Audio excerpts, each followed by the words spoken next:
Iran strikes continue. Assam floods worsen. China-Taiwan tensions. And the NEET scandal rocks India. Greetings, humanity. Let's grok the news. We cover the world's headlines, but first, a deep dive into the most important story in the world today. Dateline, Washington, D.C. The United States military conducted its 12th consecutive night of strikes on Iranian targets as the conflict over the Strait of Hormuz intensified. U.S. Central Command described the operation as aimed at degrading Iran's capacity to threaten commercial vessels and civilian mariners in key shipping lanes. President Donald Trump stated that any additional Iranian attacks on ships would result in the destruction of at least one Iranian bridge or power plant. It's still proportional. Iran's Foreign Minister Abbas Araghchi has responded firmly. He said Tehran's doctrine remains eye for an eye, warning that strikes on Iranian infrastructure would bring powerful retaliation against the United States and its supporters. Well, eye for an eye means that retaliation will be met with further retaliation, doesn't it?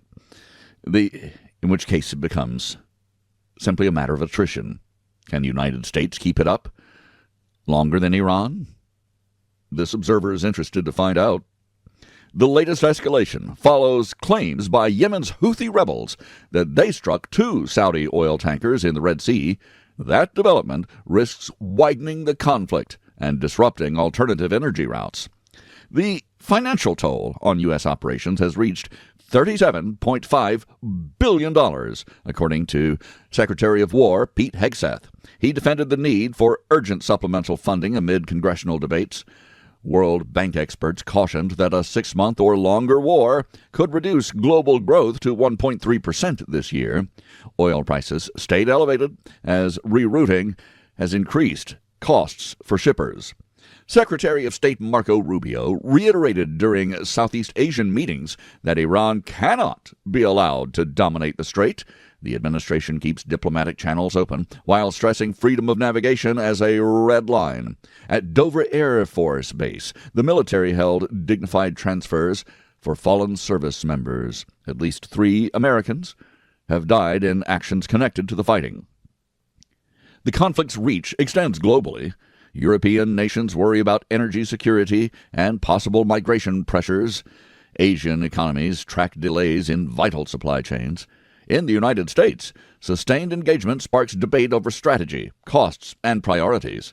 The White House views securing the strait as essential to protecting international commerce that carries 1/5 of the world's oil. Earlier ceasefire efforts produced a 14-point memorandum in Doha. Implementation broke down swiftly over maritime control. Iran responded with ship seizures and strikes on Gulf allies, including facilities in Kuwait. American forces answered with targeted hits on missile sites, coastal defenses, and command centers. United Nations Secretary General Antonio Guterres expressed deepening concern over the expanding military actions. International calls for calm continue, but public positions from both capitals show limited immediate flexibility. Shipping firms have altered routes, raising insurance premiums and slowing the cargo. Energy markets remain watchful for any full closure of the critical waterway. President Trump approved a 30-year civilian nuclear pact with Saudi Arabia.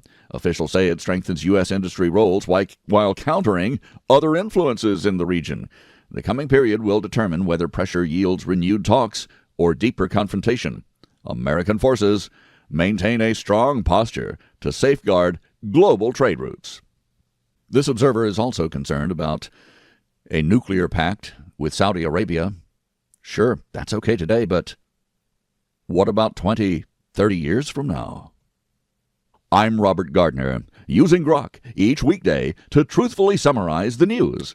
And you get that with my opinion, and I hope you can tell my opinion from the facts. We review a roundup of the most critical reports in the world right after this. M.S. Gardner, my wife, is author of Wolf's Bane, a dark, serious, modern take on an old fairy tale. It's a page-turning Southern Gothic story for adults. Wolf's Bane, available now at thecuriousauthor.com or amazon.com. Now, we grok the news with headlines from around the world. Dateline Guwahati, India.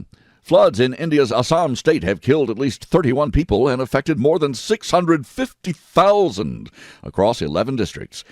Heavy monsoon rains pushed rivers like the Dasang to record heights, inundating villages and farmland. Rescue teams work around the clock as meteorologists forecast additional downpours. Chief Minister Himanta Biswa Sarma has toured damaged zones and announced 4 lakh rupees compensation for each victim's family. The crisis underscores vulnerabilities in the flood-prone Northeast. Dateline New Delhi, India. Parliament sessions face repeated disruptions as opposition lawmakers demand Education Minister Dharmendra Pradhan's resignation over the NEET medical entrance exam paper leak. Student-led protest at Jantar Mantar gained momentum with support from Congress leader Rahul Gandhi, who was arrested earlier.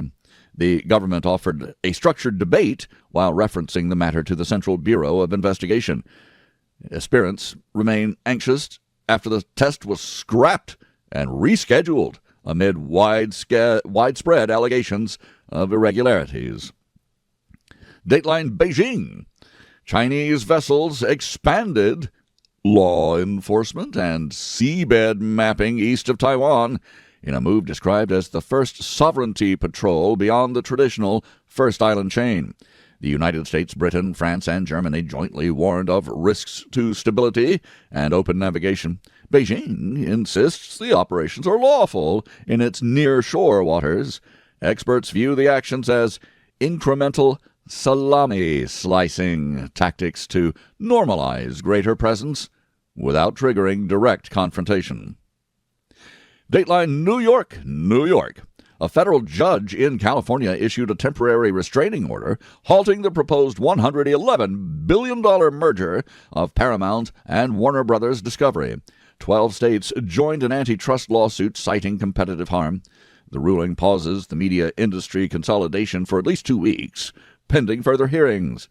Observers say the case could reshape entertainment sector deal-making in the streaming era. Dateline New York. Real estate landlords filed suit to overturn New York City's Muslim Mayor Zohran Mamdani's new rent freeze on stabilized apartments. The legal challenge marks the industry's first major pushback against the mayor's campaign's centerpiece. Supporters argue the freeze protects tenants amid high living costs. The dispute highlights deep divisions over housing policy in one of America's largest rental markets. This observer has seen the other stories where what has actually happened is rent has jacked up in places not frozen, and the frozen places are closing apartments because the landlords can't afford to maintain them.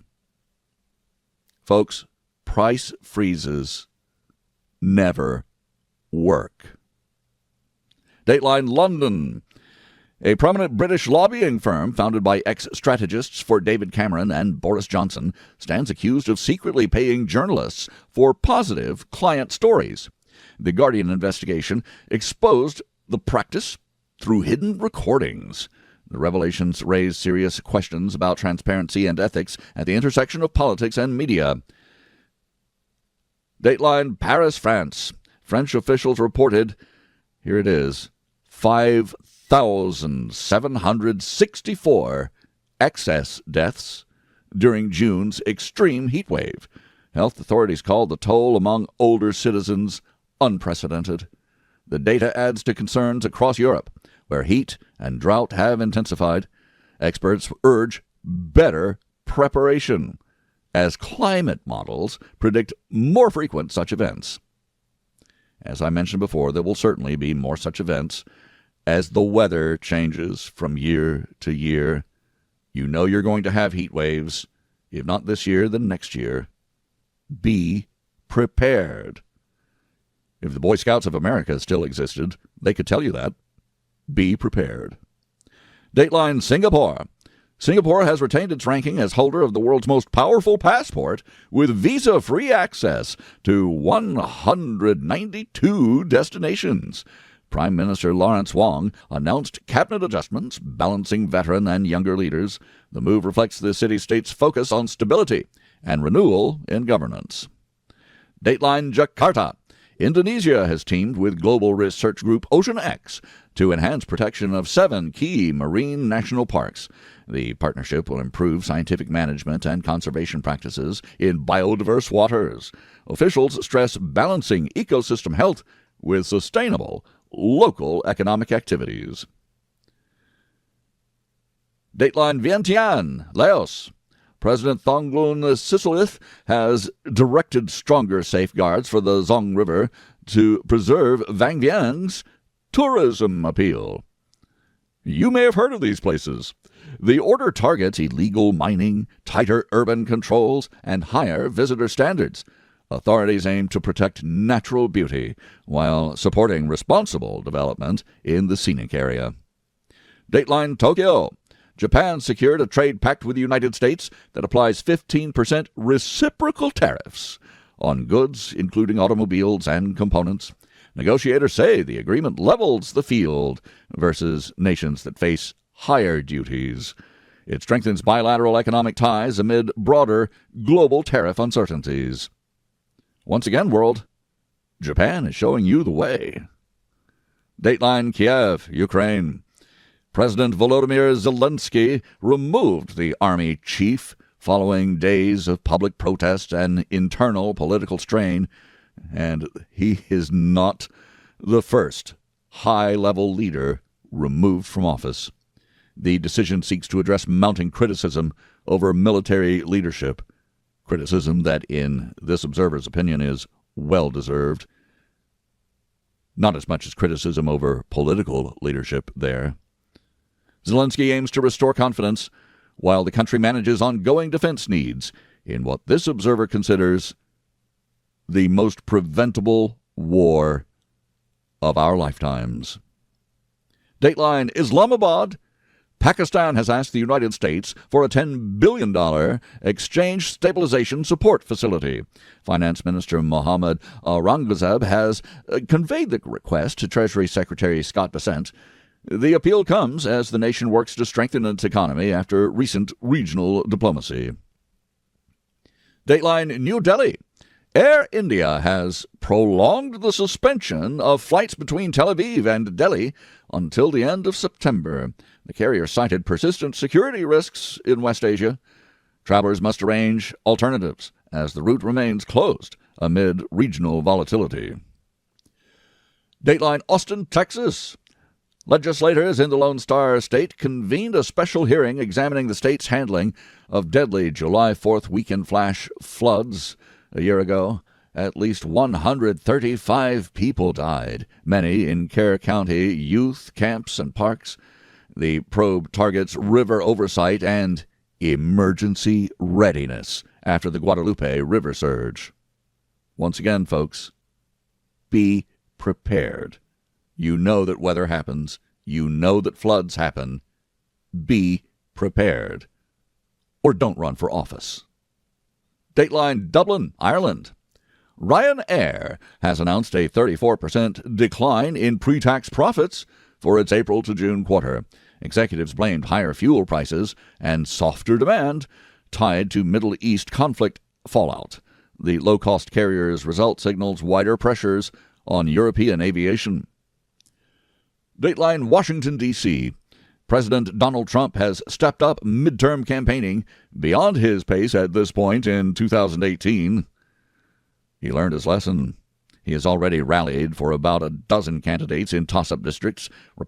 Republicans see the effort as vital for holding congressional majorities. Dateline Mumbai, India. A pedestrian opened a police van in Mumbai, allowing several detained protesters to flee. The lapse occurred during demonstrations linked to national issues. Police launched an inquiry into security procedures at the scene. Dateline Brussels, Belgium. NATO allies continue monitoring Chinese maritime activity near Taiwan following recent patrols. Western capitals voiced concern over freedom of navigation. Beijing maintains the operations fall within its lawful jurisdiction. The developments add to tensions in the Indo-Pacific. And I thank you for listening. Please join me tomorrow to once again grok the news. I'm Robert Gardner. Godspeed and God bless.